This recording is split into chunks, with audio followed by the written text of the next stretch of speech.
The dying light of sunset painted Willow Creek in hues of molten gold as 13-year-old Faith Nelson pressed her palm against that of Henry Quinn. Their small hands, still bearing the softness of childhood, aligned perfectly against the backdrop of rushing water that had carved its path through St. Joe, Missouri, for centuries before them. "Forever," Faith whispered, her eyes bright with the conviction only youth could harbor. "No matter what happens, Henry Quinn, I'll wait for you right here." Henry nodded solemnly, his dark hair falling across eyes too serious for a boy his age. "And I'll come back for you, Faith, when we're grown, when I'm a real cowboy, I promise." Neither child knew what fate had in store that by dawn, Faith's father would load their wagon and take his family east, fleeing debts and broken dreams. Neither knew the decade that would pass before those words, spoken with childish certainty, would be tested against the harsh realities of the American frontier. Missouri, 1862. Faith Nelson stepped down from the stagecoach, her boots landing in the familiar dust of St. Joe. 10 years had transformed her from a gangly girl into a poised young woman of 23, with honey-colored hair pinned beneath a modest bonnet and eyes that had seen more of the world than she'd ever expected. The town had grown since her departure, more buildings crowded the main street, and the railroad had finally pushed through, bringing with it the promise of prosperity.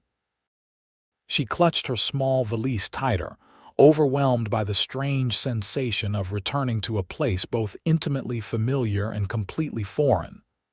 "Miss," the stagecoach driver handed down her trunk. "Where can I take your things?" Faith hesitated. "The Wayfarer's Inn, if it still stands." "Right down the street, madam. Been there longer than most folks in this town." As Faith walked toward the inn, she couldn't help but scan the faces of passers-by, searching for one in particular. Would she even recognize him now? Would he still be in St. Joe? Or had the promise made by 2 children been washed away like footprints in creek sand? Faith's return to St. Joe wasn't by choice. Her father had passed 6 months prior, leaving behind a mountain of debts that had forced the sale of their modest Boston home. Her mother had chosen to live with a sister in Philadelphia, but Faith found herself drawn back to the only other place she'd ever called home, and to the memory of a promise that had sustained her through the darkest nights. The Wayfarer's Inn was much as she remembered a sturdy 2-story building with wide plank floors that creaked underfoot and windows that let in streams of dusty sunlight. After securing a room, Faith took a moment to freshen up before venturing back into town. There was little time for rest. She needed work, and soon. "Good afternoon," she greeted the shopkeeper at Peterson's General Store. "I'm inquiring about employment opportunities in town." The older man looked her over with kind eyes. "New to St. Joe, returning," she corrected with a smile. "The Nelsons. We lived here until 1852. Recognition dawned on his weathered face. "Little Faith Nelson. Well, I'll be Thomas Peterson. You probably don't remember me. You were knee-high to a grasshopper when your family left. Mr. Peterson, of course." She offered her hand. "It's good to see a familiar face." As they caught up, Faith learned of the changes the decade had brought, how the Civil War had touched even this corner of Missouri, how drought had tested the farmers, and how the railroad had breathed new life into the town. "As for work," Peterson mused, "Mrs. Crawford at the schoolhouse is expecting her first child. Town's looking for someone to teach the children while she's recovering." Faith brightened. "I taught at a girls' academy in Boston. I'd be well suited for the position." "Then you should speak with Mayor Hollister first thing tomorrow." "Now," his eyes twinkled with the gleam of a man with gossip to share, "what brings you back to St. Joe after all this time?" Faith hesitated. How could she explain that she'd returned because of a childhood promise? That in the lonely nights after her father's death, her mind had constantly drifted back to the creek and the boy who'd sworn to wait. Family matters, she said instead. And old memories. Well, folks will be happy to see a Nelson back in town. Peterson paused. Though I should mention, your old home's been occupied by the Quinn family for some years now. Faith's heart quickened. Quinn. Henry Quinn. That's right. Old Jim Quinn passed some years back, but his boy Henry runs the family ranch now, made quite a name for himself. He's still here then, Faith murmured, almost to herself. Henry. Oh yes, best cattleman in the county. Just brought a herd up from Texas last month. He's not one for town life, though keeps to himself mostly out at the Broken Spoke Ranch. Faith thanked Peterson for the information, her mind racing. Henry was here a grown man now, a successful rancher. But had he remembered their promise? Had it meant anything to him at all? The next morning, Faith secured the teaching position with surprising ease. Mayor Hollister was delighted to find someone with her qualifications, and the school board approved her appointment unanimously. She would begin the following Monday, giving her a few days to settle in. It was on her third day back in St. Joe that Faith finally mustered the courage to visit Willow Creek. The path was overgrown but still visible, winding behind the church and through a stand of cottonwoods. The afternoon sun filtered through the leaves, casting dappled shadows across the ground as she made her way to the spot that had lived in her memory for a decade. The creek was lower than she remembered, the drought years evident in the exposed rocks and widened banks. She stood at the edge, listening to the gentle gurgle of water over stone, and closed her eyes. Here they had been children together, sharing secrets and dreams. Here they had promised forever. I thought it might be you.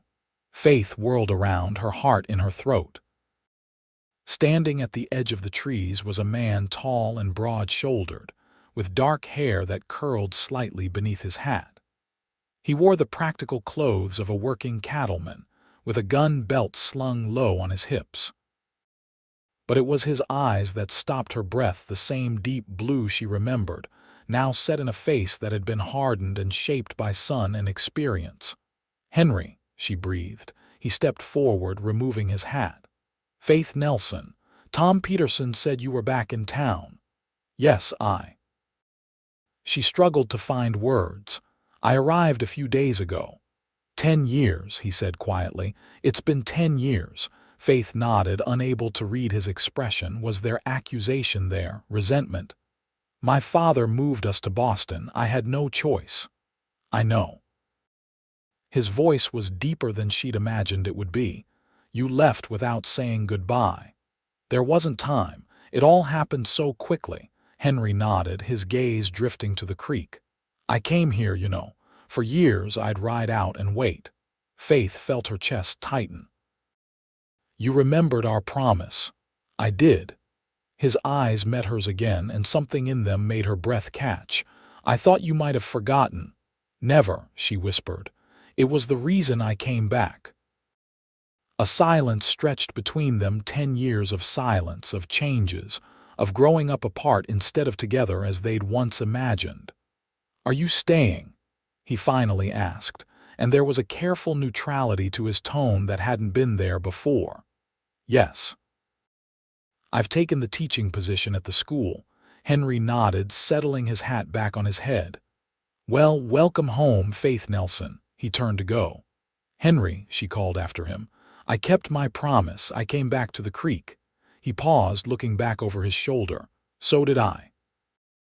But we're not children anymore, Faith. With those words hanging in the air, he walked away, leaving Faith alone by the water's edge, wondering if she'd been foolish to believe that childhood promises could withstand the test of time. The following week passed in a blur as Faith settled into her role as St. Joe's schoolteacher. The schoolhouse was a simple one-room building that served children from ages 6 to 16, and while Faith found the work challenging, she also discovered a deep satisfaction in it. She tried not to think about her encounter with Henry at the creek, but his words echoed in her mind. We're not children anymore. Had he merely been stating the obvious, or was he telling her that what they'd promised no longer mattered to him? It was Friday afternoon when Faith dismissed her students for the weekend. As the children scattered, she noticed a lone rider approaching the schoolhouse, Henry Quinn, sitting tall in the saddle on a magnificent chestnut stallion. Faith's heart leapt to her throat as she stepped onto the schoolhouse porch. "Mr. Quinn," she greeted him formally, aware of the curious eyes of lingering students. "Miss Nelson," he tipped his hat. "I was hoping I might have a word, of course." She gestured toward the schoolhouse. "Would you like to come inside?" Henry dismounted, tying his horse to the hitching post before following her into the schoolhouse. Inside, the afternoon light streamed through the windows, illuminating dust motes that danced in the air. "What can I do for you, Mr. Quinn?" Faith asked, suddenly nervous in the quiet of the empty room. Henry removed his hat, turning it in his hands. "I wanted to apologize for how I left things at the creek. It wasn't how I'd imagined our reunion." Faith's expression softened. "How did you imagine it?" A ghost of a smile touched his lips. "Not like that." He met her eyes. "I spent years thinking about what I'd say if you ever came back. Then when you did, all those words just disappeared." "I understand," Faith said. "It was overwhelming for me too." Henry nodded, then seemed to come to a decision. "Faith, I'd like to start again, properly this time. Would you allow me to escort you to Sunday services? Perhaps we could talk afterward." The simple invitation made her pulse quicken. "I'd like that very much." "Good." He settled his hat back on his head. "I'll call for you at the inn around 9. As he turned to go, Faith called after him. "Henry, the creek. Did you really wait there?" He paused at the doorway. "Every year on the anniversary of the day you left, rain or shine." With a tip of his hat, he was gone, leaving Faith to process what this might mean. Sunday dawned clear and mild. Faith dressed with particular care in her best blue dress, arranging her hair in a simple but elegant style. At precisely 9 o'clock, a knock came at her door, and she opened it to find Henry waiting, looking almost uncomfortable in his Sunday best. "You look beautiful," he said simply. "Thank you. You're quite handsome yourself." They walked to the church together, their conversation light and careful, each testing the waters of this new adult relationship. Faith was acutely aware of the glances from townspeople. A single woman walking with one of the county's most eligible bachelors was bound to start tongues wagging. The service was familiar and comforting, with hymns Faith had known since childhood filling the small church. Afterward, Henry suggested a walk, and they found themselves naturally heading toward Willow Creek. "You've done well for yourself," Faith observed as they walked. "I heard you're quite the successful rancher," Henry shrugged. "I've been fortunate. After my father died, I had to grow up fast. The ranch was struggling, so I took a chance and drove cattle up from Texas. It paid off." "You were always brave," Faith said softly. They reached the creek and stood looking at the water, memories swirling around them like the eddies in the current. "Why did you come back, Faith? Really?" Henry finally asked. Faith took a deep breath. "My father died 6 months ago. There were debts. We lost our home in Boston. Mother went to live with her sister, but I couldn't stop thinking about this place, about our promise." "I'm sorry about your father," Henry said gently. "Thank you." She turned to face him. "What about you? Why did you wait at the creek all those years?" "Because I gave my word." His eyes held hers. "And because even as a boy, I knew what we had was rare." Faith felt something tight in her chest begin to loosen.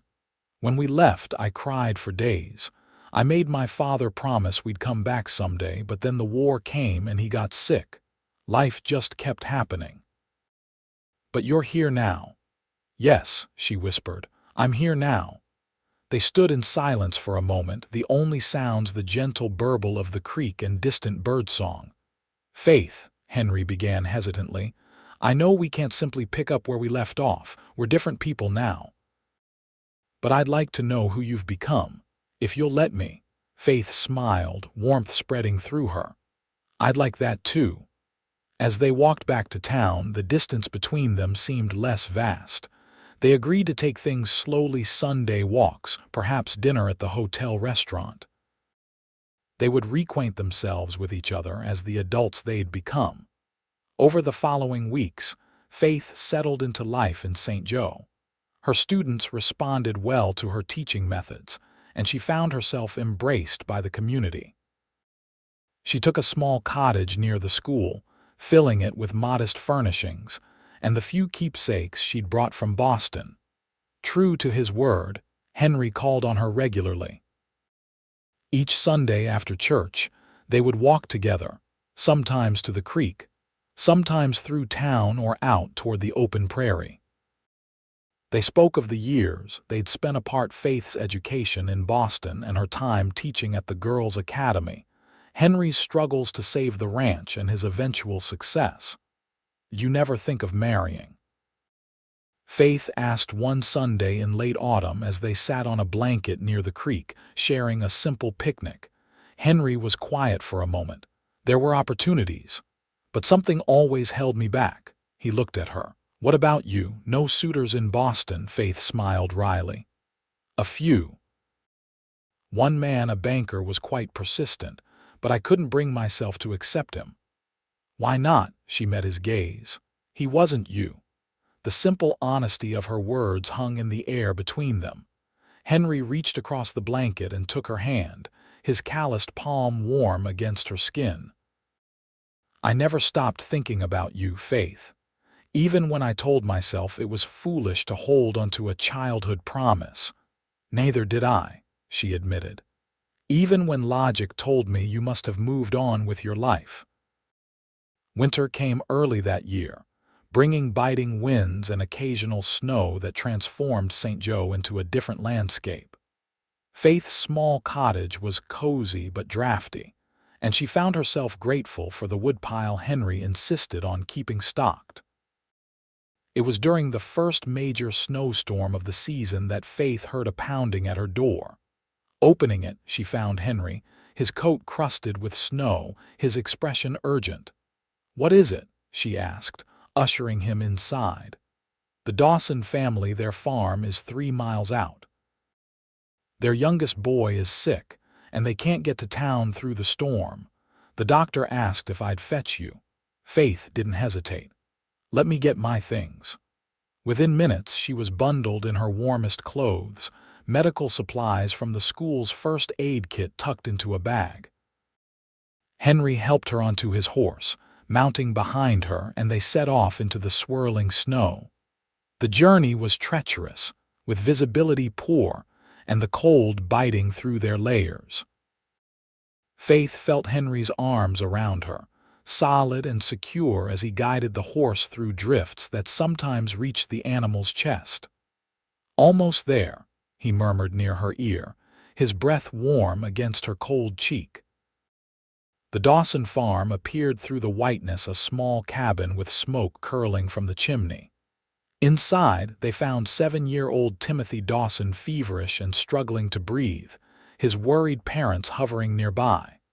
"Pneumonia, most likely," Faith assessed, rolling up her sleeves.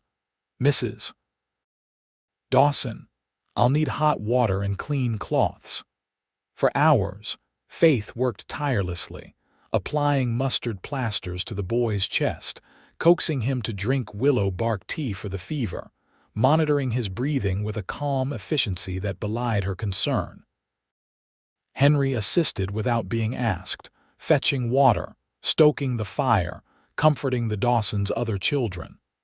Faith caught glimpses of him throughout the night, his quiet competence, his gentle way with the frightened siblings, his unwavering support. By dawn, Timothy's fever had broken and his breathing had eased. Faith sat back, exhausted but relieved. "You saved him," Mrs. Dawson said tearfully, clasping Faith's hand. "He's strong," Faith demurred. "Keep him warm and continue with the willow bark tea. I'll come back to check on him when the weather clears." The storm had passed, leaving behind a pristine blanket of snow that glittered in the morning sun. Henry helped Faith back onto his horse for the return journey to town. "That was remarkable," he said as they rode. "What you did for that boy." Faith leaned back against him, too tired to maintain formality. "It's what anyone would do." "No," Henry disagreed. "Not everyone would ride through a blizzard for a neighbor's child. Not everyone would know what to do once they got there." When they reached Faith's cottage, Henry insisted on building up her fire and making sure she had everything she needed before he left. "You should rest," he told her, his eyes showing concern. "You've been up all night." Faith nodded, swaying slightly with fatigue. "Henry." He paused at the door. "Yes, thank you for coming to get me, for staying." Something in his expression changed, softened. "Always, Faith." As the door closed behind him, Faith realized something had shifted between them. They had faced danger together, worked side by side to save a life. In those hours, they had seen each other clearly, not as the children they once were, not as the idealized memories they'd carried, but as the man and woman they'd become. Christmas approached, bringing with it festive preparations throughout St. Joe. The school children practiced carols and crafted decorations. The stores displayed special holiday goods, and plans for the annual Christmas Eve gathering at the town hall were well underway.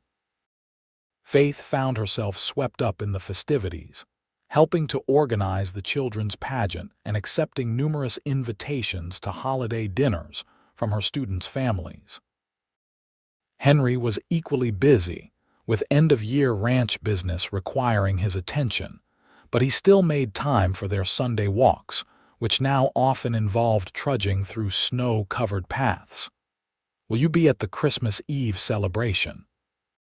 Faith asked as they walked back from the creek one Sunday afternoon, their breaths creating clouds in the cold air. "I plan to be," Henry replied. "Will you save me a dance?" Faith smiled. "Perhaps, if you ask nicely." Henry chuckled, a sound that Faith had come to cherish. "Miss Nelson, would you do me the great honor of reserving a dance for this humble cowboy at the Christmas Eve celebration?" "Why, Mr. Quinn, I would be delighted," she responded with an exaggerated formality that made them both laugh. Their easy banter was interrupted by the appearance of 3 riders approaching fast from the direction of town. Henry instinctively moved slightly in front of Faith as the men pulled their horses to a stop.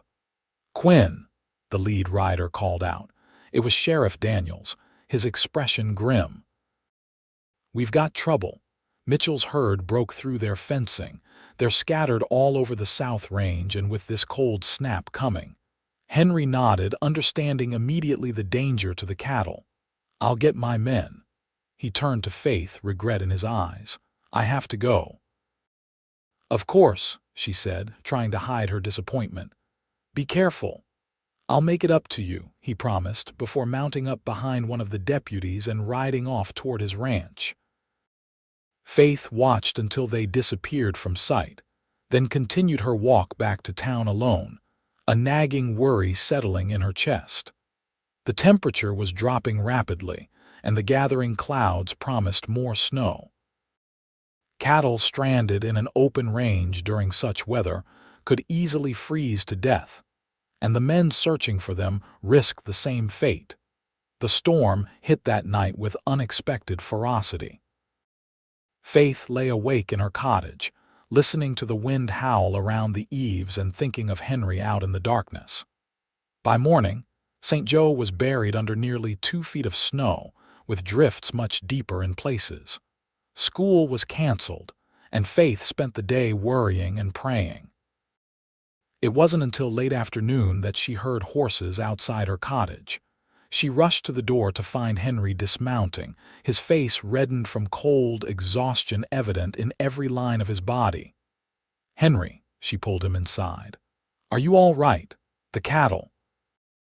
"We lost about 20 head," he said wearily, allowing her to take his coat. "Could have been worse. All the men made it back safely." "Thank God." Faith guided him to a chair by the fire. "You must be frozen through. Let me make you some coffee." As she busied herself in her small kitchen, she stole glances at him. Despite his exhaustion, he had come to her first, to let her know he was safe. The realization warmed her more than the fire ever could. They sat together as evening fell, Henry gradually recovering as he sipped hot coffee and ate the simple meal Faith prepared. They spoke little content in each other's company after the worry of separation. "I should go," Henry said eventually, though he made no move to rise. "People will talk if I stay much longer," Faith smiled. "People already talk. Apparently I'm being courted by the most eligible bachelor in the county." "Are you now?" A smile tugged at his lips. "And how do you feel about that?" "I think," Faith said carefully, "that I wouldn't mind if it were true." Henry's expression grew serious. He reached across the table and took her hand. "Faith Nelson, I'm not good with flowery words, but I would very much like to court you properly if you'll have me." Faith's heart soared. "I would like that very much, Henry Quinn." The Christmas Eve celebration was everything Faith had hoped for. The town hall was transformed with evergreen boughs, red ribbons, and dozens of candles that cast a warm glow over the proceedings. Children performed their pageant to enthusiastic applause. Carols were sung with gusto, and a feast of contributed dishes covered long tables. Faith wore her best dress, deep green velvet that her mother had insisted she keep despite their financial troubles. She had pinned her hair up with her grandmother's combs and added a simple gold locket around her neck. When Henry entered the hall, his gaze found hers immediately. He looked handsome in a clean black suit, his hair neatly combed, his usual hat absent. As he crossed the room toward her, Faith was aware of many eyes watching their reunion. "You look beautiful," he said softly when he reached her. "Thank you. You clean up rather well yourself, Cowboy."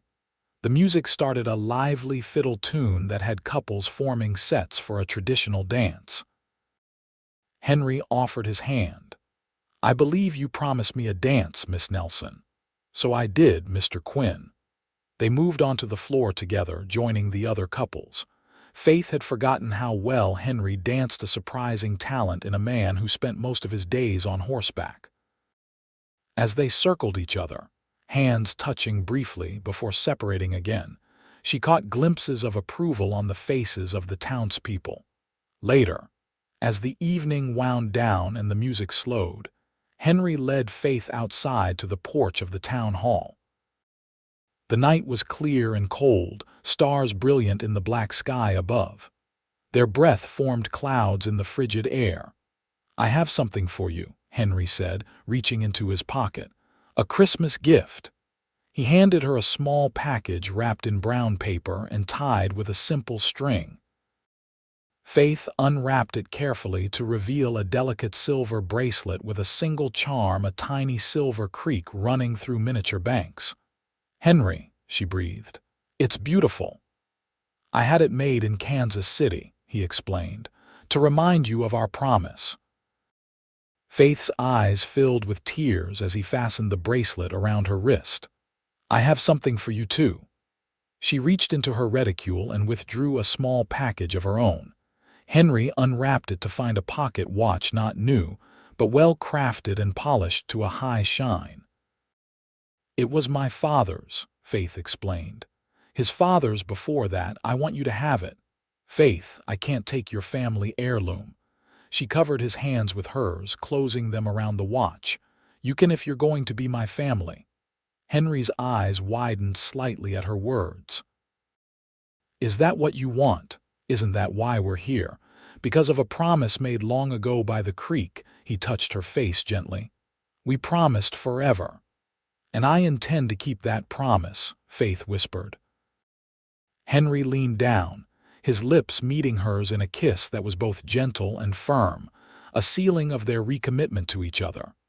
When they broke apart, Faith saw in his eyes all the love and certainty she felt in her own heart. "Merry Christmas, Faith," he murmured. "Merry Christmas, Henry." As winter thawed into spring, Henry and Faith's courtship became the talk of St. Joe. They were seen together at church, at community gatherings, and on regular rides through the countryside. Henry would often appear at the schoolhouse at day's end to escort Faith home, much to the delight of her students, who had developed a collective admiration for the tall, quiet rancher. Faith flourished in her role as teacher, introducing new books and teaching methods that brought praise from parents and the school board alike. She started a small library in one corner of the schoolhouse, initially stocked with books she'd brought from Boston and supplemented by donations she solicited from catalog companies. Henry, meanwhile, continued to build his cattle operation. The Broken Spoke Ranch employed a dozen men now, and Henry's reputation as a fair employer and skilled cattleman spread throughout the region. He began to take on a more prominent role in town affairs as well, serving on committees and speaking up at town meetings. It was on a warm day in late April that Henry appeared at Faith's cottage, looking uncharacteristically nervous. "I'd like to show you something," he said after greeting her. "If you have time this afternoon." Intrigued, Faith agreed, and soon they were riding double on Henry's horse, heading away from town in a direction they rarely took. After about 20 minutes, they crested a small hill and Henry reined in his horse. Below them stretched a meadow, vibrant with early wildflowers, sloping gently down to where Willow Creek widened into a small, clear pool. Ancient cottonwoods provided dappled shade, and in the distance, the land rose again toward the horizon. "It's beautiful," Faith said, taking in the peaceful scene. "It's mine," Henry replied, "or it will be once the papers are finalized. 15 acres with water rights to the creek." Faith turned to look at him, puzzled. "But it's miles from the main ranch." "Yes," he agreed. "Because it's not for cattle," he hesitated. "Faith, I brought you here because I hoped it might be a good place for a home." "A home," she repeated, her heart beginning to race. Henry dismounted, then helped her down. Taking her hands in his, he looked into her eyes with an intensity that took her breath away. "Faith Nelson, I've loved you since we were children, though I didn't have the words for it then. When you left, I thought my heart would break. When you returned, I scarcely dared believe we could find our way back to each other. But these past months have shown me that what we have isn't just a childhood memory or a kept promise, it's something rare and precious."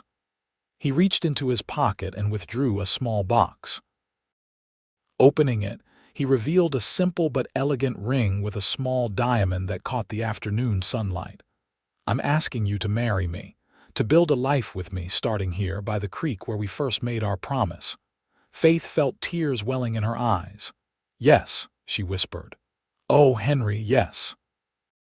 He slipped the ring onto her finger, then pulled her close, his kiss conveying all the joy and certainty they both felt. When they finally broke apart, Faith looked down at the meadow again with new eyes. "You want to build here?" "Really?" Henry nodded. "I've already spoken with Abraham Johnson about the construction. If we start next month, we could have a home by autumn." "Our home," Faith said wonderingly. "Our beginning," Henry corrected, smiling. "The home can grow as our family does." Faith blushed, but her smile matched his. "I'd like that very much." News of their engagement spread quickly through St. Joe. Faith found herself the recipient of congratulations and well wishes from students, parents, and townspeople. Many expressed that they'd seen it coming from the moment Faith had returned to town. "It's like something from a storybook," Mrs. Peterson told her as Faith selected fabric for her wedding dress. Childhood sweethearts finding each other after all those years apart. Planning for the wedding became Faith's focus outside of her teaching duties. They set the date for the last Saturday in June, after the school term ended and before the busiest part of the ranching season began. The ceremony would be held in the church, followed by a celebration on the grounds of the Broken Spoke Ranch. Construction on their new home began as promised, with Abraham Johnson and his crew breaking ground in early May.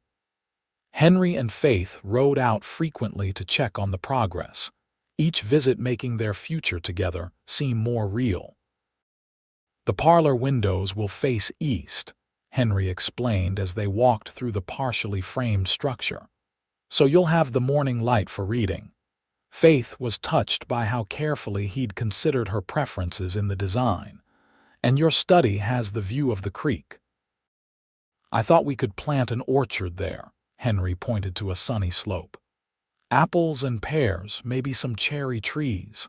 And a vegetable garden here," Faith added, indicating a flat area near where the kitchen would be. "We'll be almost self-sufficient." As their wedding day approached, Faith felt a growing sense of rightness. The path that had led her back to St. Joe, back to Henry, had not been straight or easy, but standing with him amid the wooden bones of their future home. She knew with certainty that they were exactly where they were meant to be. The morning of the wedding dawned clear and perfect. Faith stood in a room at the Wayfarers Inn, where she'd spent the night as tradition dictated, allowing Mrs. Peterson and several other women from town to help her prepare. Her dress was simple but elegant ivory satin with delicate lace at the collar and cuffs. Her honey-colored hair was arranged in a crown of braids with tiny white flowers woven throughout. Around her neck, she wore her mother's pearl pendant, and on her wrist, the silver bracelet Henry had given her at Christmas. "You look beautiful, dear Mrs. Peterson said, blinking back tears as she adjusted Faith's veil. "Absolutely beautiful." A knock at the door revealed Mayor Hollister, who had agreed to walk Faith down the aisle in her father's absence. "It's time, Miss Nelson. The church is full to bursting." Faith took a deep breath, smoothing her hands over her dress one last time. "I'm ready." The short walk to the church seemed to pass in a dream. St. Joe was in full summer bloom, with flowers spilling from window boxes and gardens. Townspeople not already at the church called out good wishes as Faith passed. Inside the church, the pews were indeed filled with what appeared to be the entire population of St. Joe. But Faith saw only Henry, standing tall and straight at the altar, his eyes finding hers the moment she appeared in the doorway. As Mayor Hollister led her down the aisle, Faith felt a profound sense of coming home. This was where she belonged, not just in St. Joe, but with Henry, fulfilling the promise they'd made as children by the creek. "Dearly beloved," Reverend Thomas began as Faith took her place beside Henry.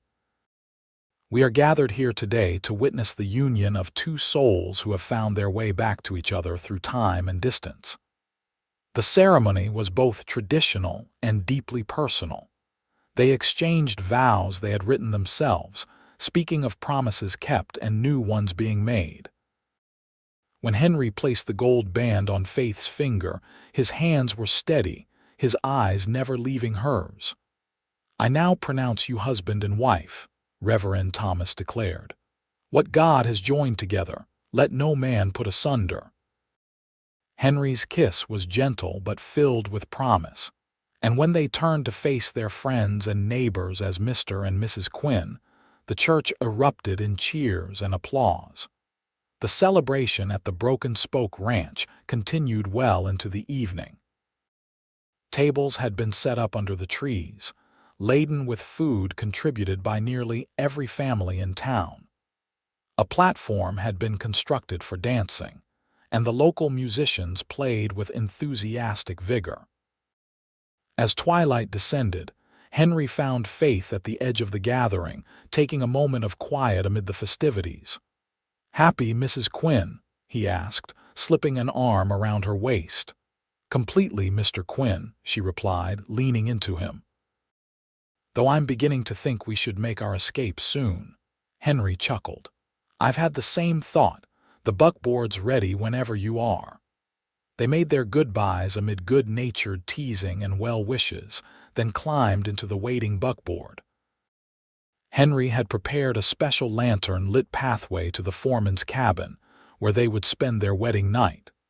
Their own home was still months from completion, but Henry had arranged for the foreman and his family to stay in town, giving the newlyweds privacy. The cabin was simple but comfortable, and someone Faith suspected Mrs. Peterson had filled it with flowers and candles. A bottle of champagne, a rare luxury in St. Joe, sat chilling in a bucket of creek water. "Welcome home, Faith Quinn," Henry said softly as he carried her across the threshold. Their first night as husband and wife was everything Faith had dreamed it would be: tender, passionate, and filled with whispered promises. As they lay together in the quiet afterward, Henry's arms around her, Faith felt a contentment so complete it brought tears to her eyes. "What is it?" Henry asked, feeling her tears against his shoulder. "I'm just happy," she whispered. "I never thought I could be this happy." He tightened his arms around her. "We have a lifetime of happiness ahead of us, Faith. I promise you that." Summer passed in a golden haze of newlywed bliss. Faith continued teaching, having decided with the school board that she would stay on at least through the next term. Henry's cattle business thrived, and the construction of their home progressed steadily. By early September, the house was nearly complete, a handsome two-story structure with wide porches and ample windows that caught the light. Faith spent her free time selecting furnishings and planning the gardens that would be planted in the spring. It was on a crisp autumn day, just over 3 months after their wedding, that Faith waited for Henry at their special spot by the creek. The leaves were beginning to turn, painting the landscape in shades of gold and crimson. The water ran clear and cold over the stones, just as it had on the day they'd made their childhood promise. She heard Henry's approach before she saw him, the familiar sound of his horse's hooves, the quiet way he dismounted. When he appeared through the trees, his face lit up at the sight of her. "Faith," he greeted her, crossing to where she stood. "This is a pleasant surprise. I thought you'd be at the schoolhouse until 4. "I dismissed the children early," she said, taking his hands. "I needed to speak with you." Concern crossed his features. "Is everything all right?" Faith smiled, her eyes shining. "Everything is perfect, Henry. I've just come from seeing Dr. Collins." Understanding dawned on his face. "Faith, are you?" She nodded. "We're going to have a baby in the spring." Henry's expression transformed with wonder. He lifted her off her feet in a gentle embrace, then set her down carefully as if she might break. "A baby," he repeated. "Our child." "Our child," Faith agreed, placing his hand against her still flat stomach.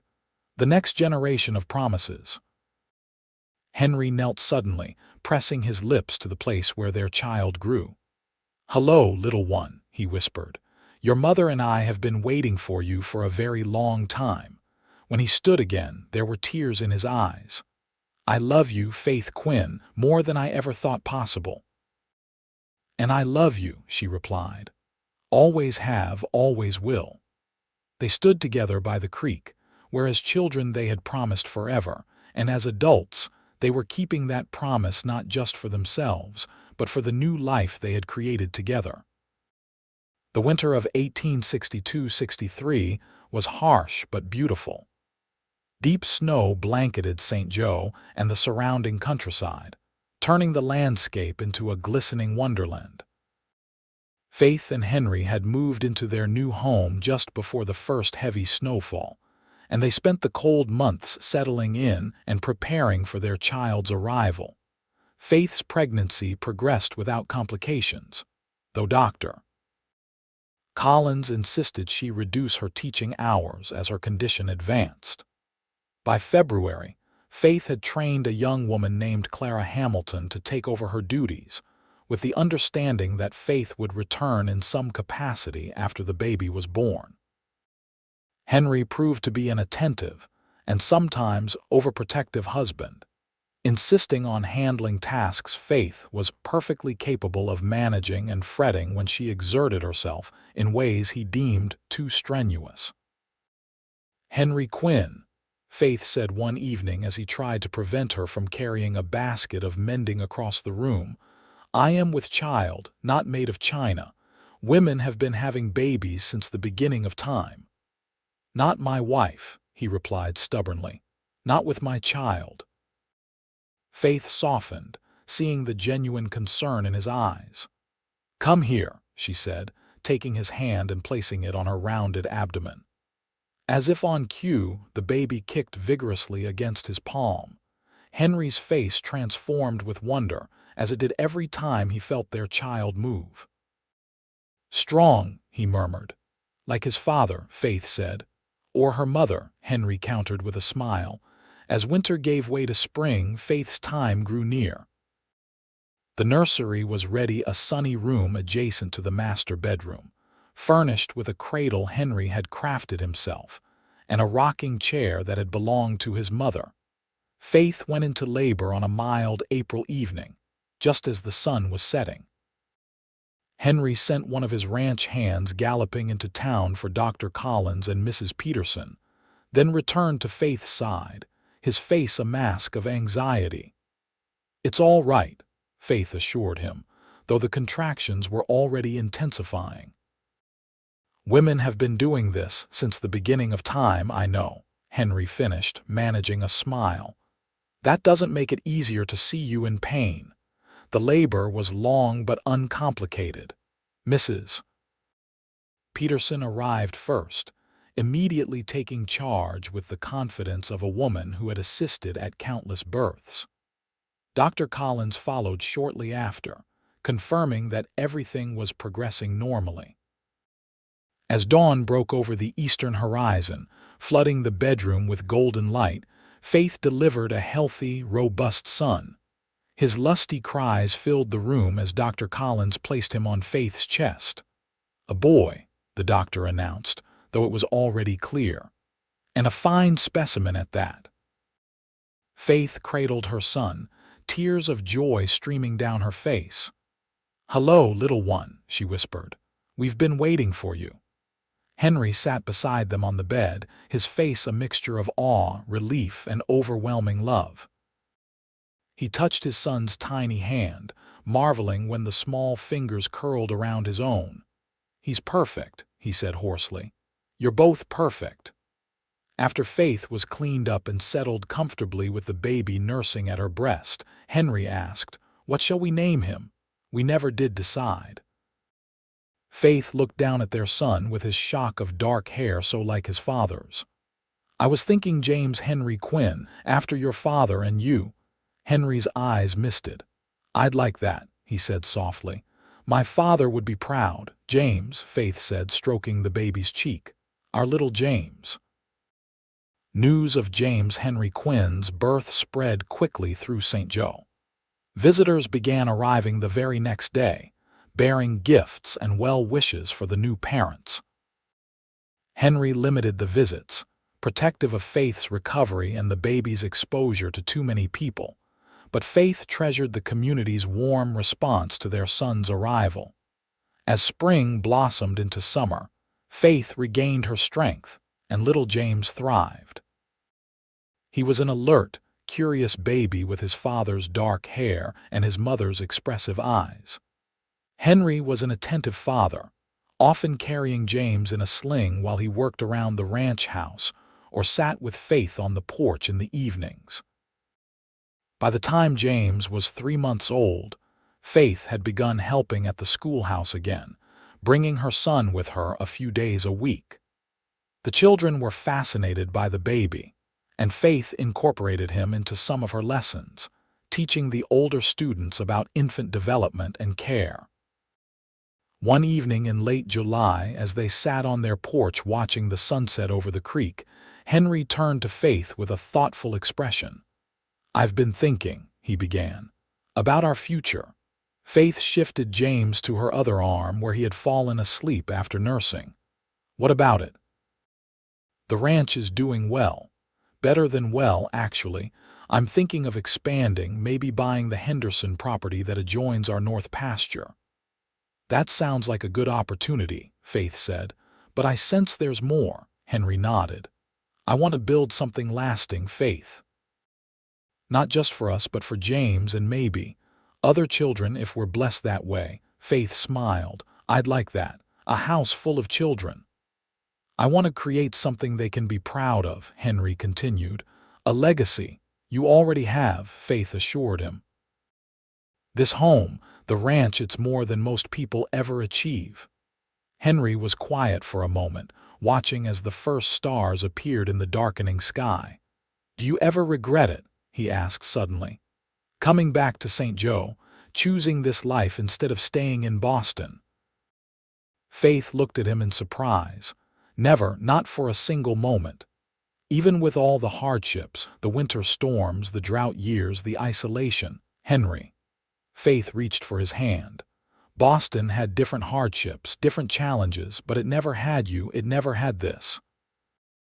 She gestured to their sleeping son, their home, the creek flowing peacefully below.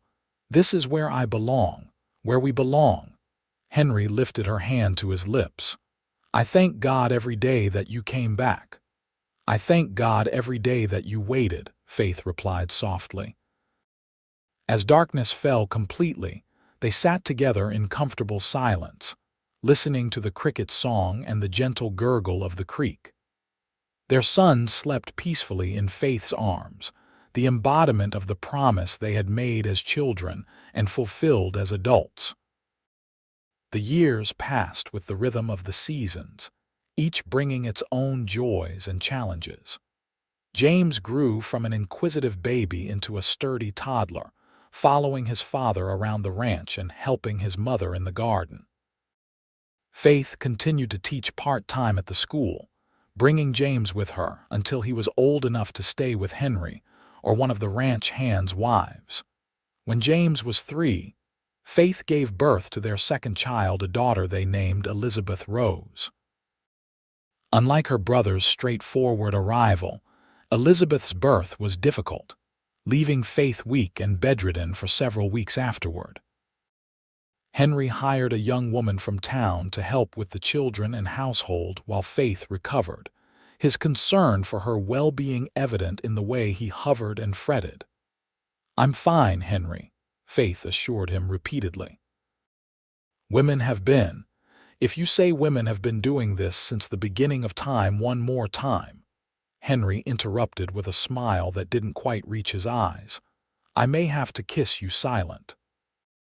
"That sounds like an excellent reason to say it again," Faith teased, though she understood his worry. Dr. Collins had warned them that another pregnancy might be dangerous, given the complications she'd experienced with Elizabeth.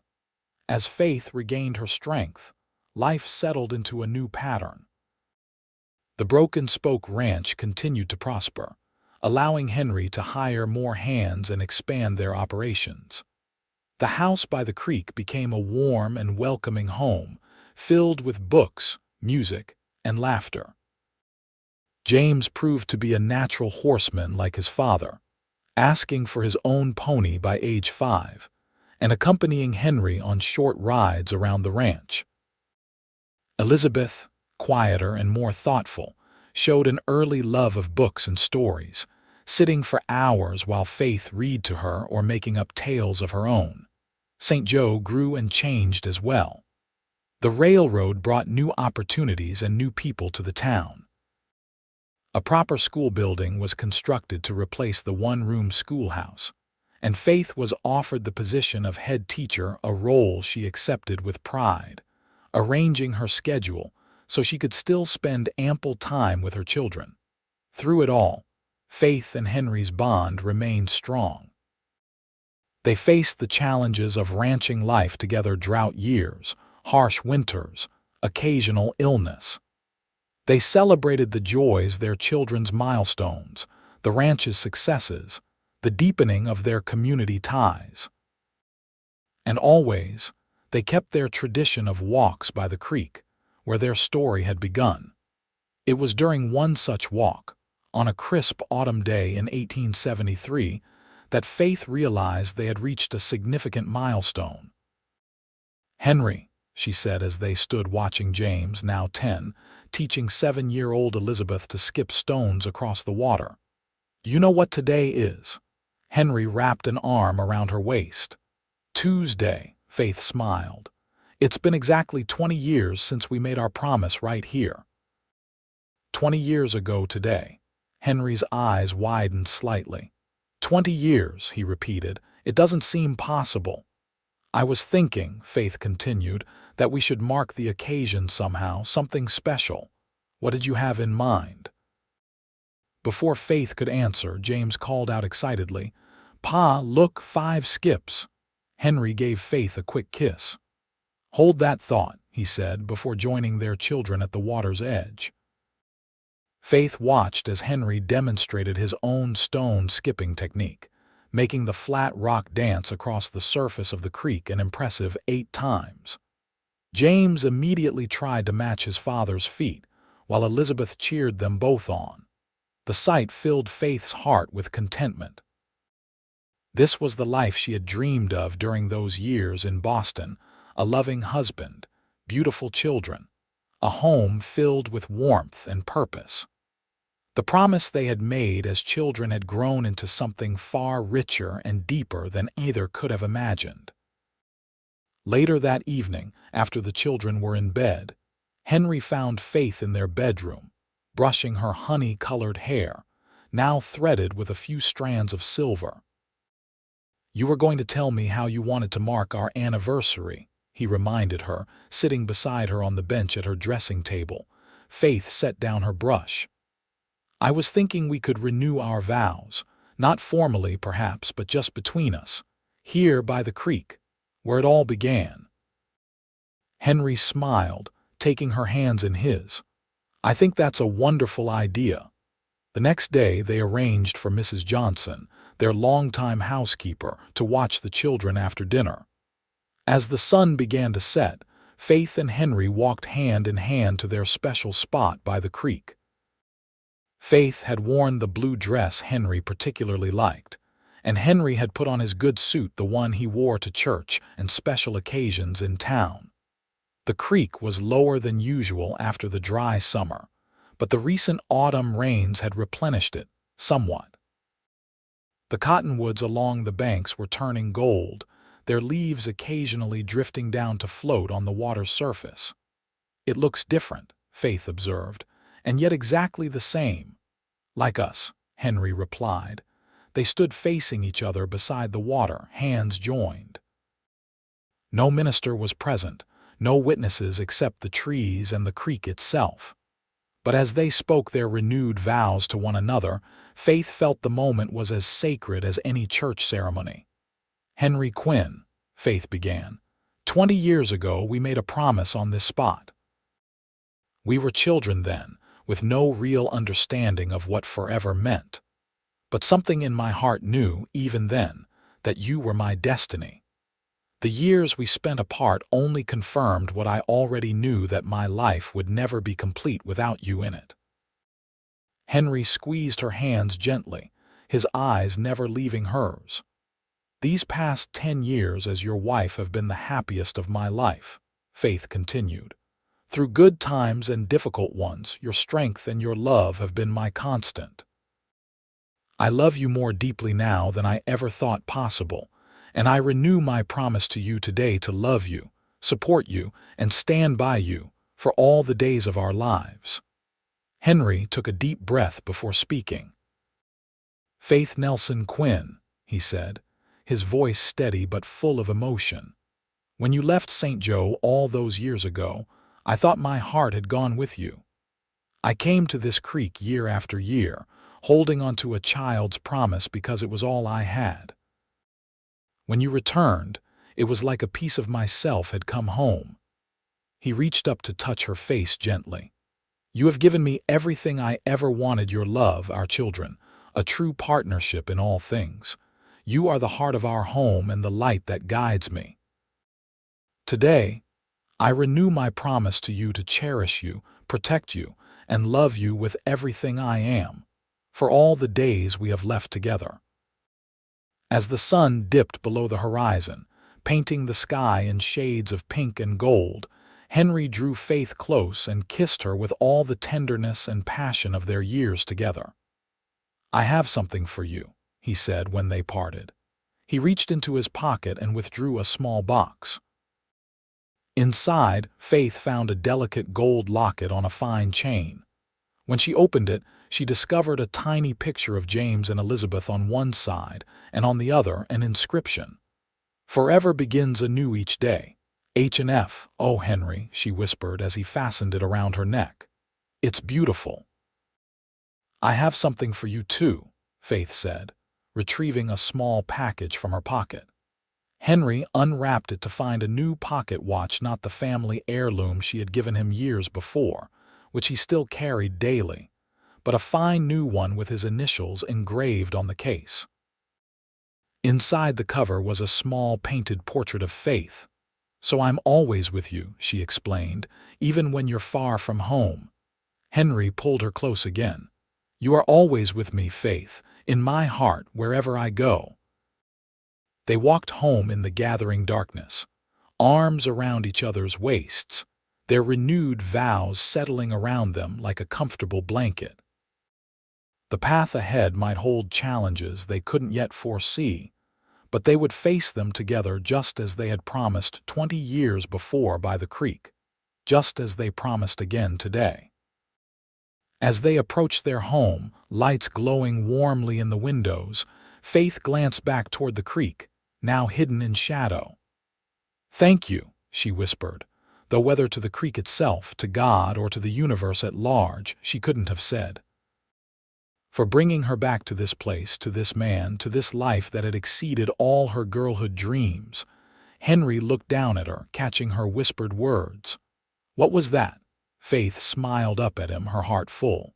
Just giving thanks for promises kept. Henry pressed a kiss to her forehead.